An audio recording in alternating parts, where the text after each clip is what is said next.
80년대 한탄강의 근처에서 어린 시절을 보냈다. 이 이야기는 내가 어릴 적에 들었던 이야기와 추억을 소재로 만든 경험담이다. 소설가 이문열의 단편소설 중에 어릴 적에 들었던 믿겨지지 않는 괴담이나 추억들을 어른이 된 후에 사실인지 아닌지를 알아내고자 고향에 내려가 진실을 파헤치고 다닌다는 소설을 읽은 적이 있다. 워낙 오래전에 읽은 거라 소설 제목은 기억이 안 난다. 나도 그런 심정으로 이 이야기를 시작해보려고 한다. 그리 무서운 이야기는 아니지만 이 동네에서만 겪을 수 있는 워낙 독특한 이야기들이다.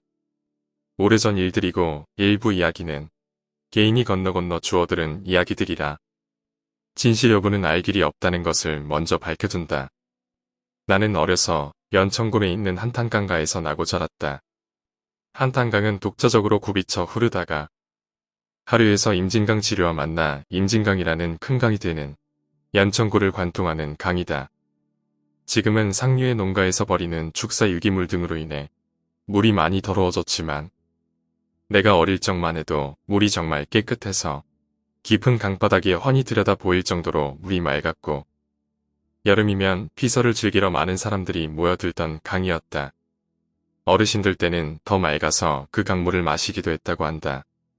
나는 어려서부터 친구들과 여름마다 한탄강에서 수영을 하며 놀았고 어항과 반도 그리고 방울 낚시로 물고기도 잡고 멱도 감으면서 강에서 살다시피 하며 자랐다. 어릴 적엔 물이 매우 맑아서 모래무지나 민물새우 등이 잡혔었는데 나중엔 물이 더러워져 빠가사리나 소가리 그리고 장어가 같은 물고기만 잡히던 기억이 난다. 여자아이들과 아주머니들은 한탄강에 내려와 소라도 잡고 빨래도 하던 그런 고마운 강이었다. 겨울에 강이 꽁꽁 얼면 인근 군부대에서 강 위에 쌓인 눈을 쓸고 스케이트장을 만들어 마을 사람들이 내려와 스케이트를 즐기던 추억도 떠오른다. 한겨울엔 마을 사람들이 제법 많이 모여들어 얼음 위에 천막을 치고 장사꾼들이 핫도그와 떡볶이를 팔고 스케이트 날을 갈아주는 포장마차도 있을 정도였다. 그러나 한탄강은 위험하기도 한 강이었다. 한탄강은 물살이 빠르고 강바닥이 매우 불규칙해서 강바닥을 믿고 걸어가다 익사하는 사고가 옛날부터 많았다. 나도 몇 번 그런 식으로 빠져 죽을 뻔했으며 초등학교 때는 꽤 친했던 같은 반 친구가 빠져 죽어 그 친구의 빈자리가 교실 한켠에 오랫동안 방치되어 있던 기억이 난다. 물론 그 친구는 초등학교 3학년이 어릴 적 모습 그대로만 기억에 남아있음은 물론이다. 비가 오면 한탄강은 더 위험해졌다. 물이 금방 급류로 변하고 바닥이 불규칙해 굽이치며 돌아 흐르는 곳이 많았기 때문이다. 어렸을 때 UDT 대원 같은 특수부대 요원들이 단체로 와서 홍수로 붉게 물이 불어난 한탄강에서 물안경만 쓴 채 도하 훈련을 하는 걸 본 적이 있다. 유속이 빨라 입수한 지점에서 대각선으로 한참이나 떠내려가서야 강 건너편에 도착하는 대원들을 본 기억이 나며 물론 그 훈련받은 전문가들도 한 명이 실종되는 익사 사고가 났던 게 기억난다. 한탄강은 그런 강이었다. 그래서 한탄하는 강이라 해서 한탄강으로 불린다는 이야기도 전해온다. 그래서 그런지 강가 마을 사람들은 해마다 정월 대보름에 아침 일찍 처음 지은 밥을 식구수만큼 벗어 작은 창호지 봉지들에 담아 강물에 물고기 밥으로 던져주면서 한 해 동안 가족의 무사 안녕을 용왕님께 비는 어부심이라는 풍습이 있었다. 잘은 모르지만 아마도 한탄강 인근에서만 행해진 풍습이 아니었나 싶다. 한탄강은 임진강처럼 북한에서 내려오는 강은 아니었지만 상류인 군부대 인근에서 떠내려온 지뢰나 불발탄이 많아서 종종 폭발 사고가 일어나기도 했었다. 가장 기억에 남는 얘기는 겨울에 강가에서 얼음 낚시로 물고기를 잡아 불을 피워 잡은 고기를 구워 먹다가 하필 그 밑에 묻혀있던 불발탄이 폭발해 아이들이 크게 다치는 사고도 있었다고 한다.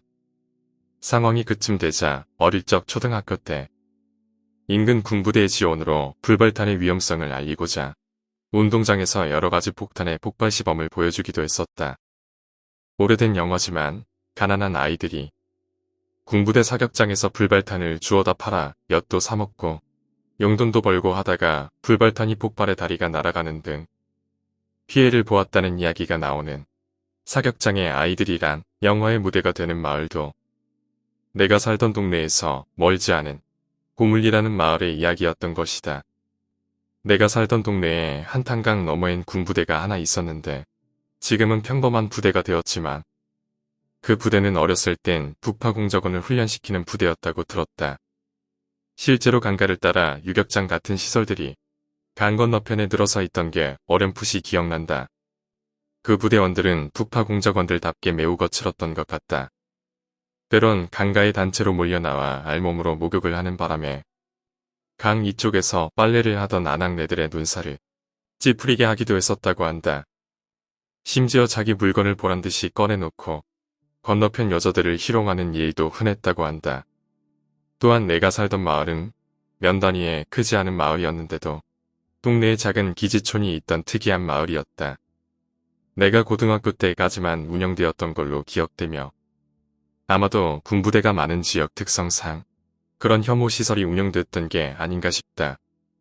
지금은 물론 모두 철거되었지만 말이다. 중학교 때 친구랑 밤늦게 놀다가 영어를 가르치시던 총각 선생님이 그 기지촌에서 나오시는 걸 우리가 발견하자 얼굴이 빨개지시며 황급히 걸어가시던 기억이 난다. 물론 당시에 우리는 순진해서 그 의미를 몰랐었지만 말이다. 하지만 아직도 군부대는 여전히 많아서 외박 나온 군인들이며 면회를 왔던 가족들이 주말이 되면 시내에 많이 보인다. PC방이나 롯데리아에 민간인들보다 군인들이 더 많다고 말하면 믿을지 모르겠다. 그리고 10년 전쯤엔 외박 나온 군인들이 유흥비를 벌기 위해 군번과 계급장을 떼고 술 취한 마을 주민들을 덮쳐 지갑을 털어가는 사고도 종종 있었다고 한다. 방학이 되면 내가 살던 동네에서 북쪽으로 멀지 않은 이모님 댁에 몇 주씩 묵으며 사촌형들과 놀다 오곤 했었는데 작은 가게집을 하시던 이모님 댁도 군부대 인근이라 군인들이 종종 군것질 거리를 사러 들르곤 했었다.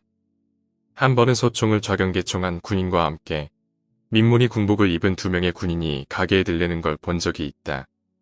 당시는 군사정권이 새로 들어서며 삼천교육대라는 부대를 만들어 전국의 깡패나 불황자들을 잡아들여 강제 정심교육을 시키던 시절이었다. 연천에도 그런 군부대가 많이 있었고 그 사람들 중 몇 명이 왔던 거라고 나중에 이모부님이 알려주셔서 알게 되었다. 그런데 당시 9시 뉴스에서 본 삼천교육대는 하나같이 깡패들이라 얼굴이 우락부락하고 몸에 문신이 있는 거친 얼굴들이었는데 내가 본 삼천교육대원은 얼굴이 하얗고 딱 봐도 공부를 많이 한 사람의 모습이어서 이상하게 생각했던 기억이 난다. 당시의 삼천교육대는 무자비한 훈련과 정신교육으로 많은 사람들이 죽어나갔다고 하며 어른이 된 후 술자리에서 들은 얘기로는 그렇게 사망한 사람들은 소각장에서 소리 소문 없이 소각되었는데 내가 살던 동네 인근에도 그런 용도로 지어진 소각장이 몇 군데 있었다고 한다. 물론 마을 사람들에겐 개도설장이라는 이름으로 포장된 채 운영되었었다고 한다. 나중에 알게 된 사실은 실제로 삼천교육대에는 불량배 외에도 많은 언론인들과 사상범 그리고 문학가들이 다수 포함돼 있었다고 하는데 그 하얀 얼굴의 병사도 그런 지식인 중 한 명이 아니었나 싶다. 그 하얀 얼굴의 훈령병이 당시 중학생이던 어린 나를 미소를 짓고 의미심장하게 바라보던 표정을 지금도 잊을 수가 없다. 그때 그분은 과연 살아남았을까?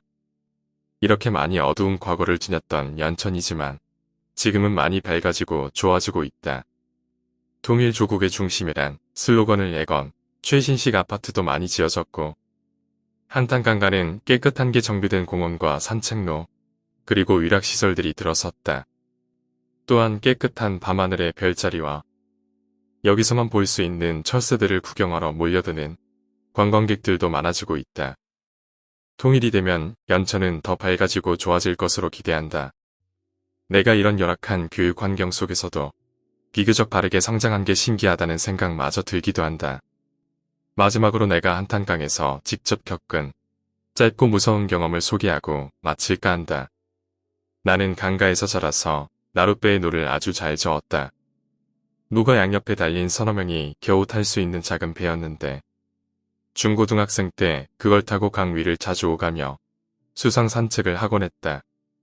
그날도 저녁 무렵 배를 타고 강을 한 바퀴 돌고 요령으로 노를 저어서 저녁 안개가 옅게 깔린 바람 한 점 없이 잔잔한 강물 위를 여유롭게 산책하고 있었는데 수면에 뭔가 허름한 부표 같은 게 떠있는 게 보였다.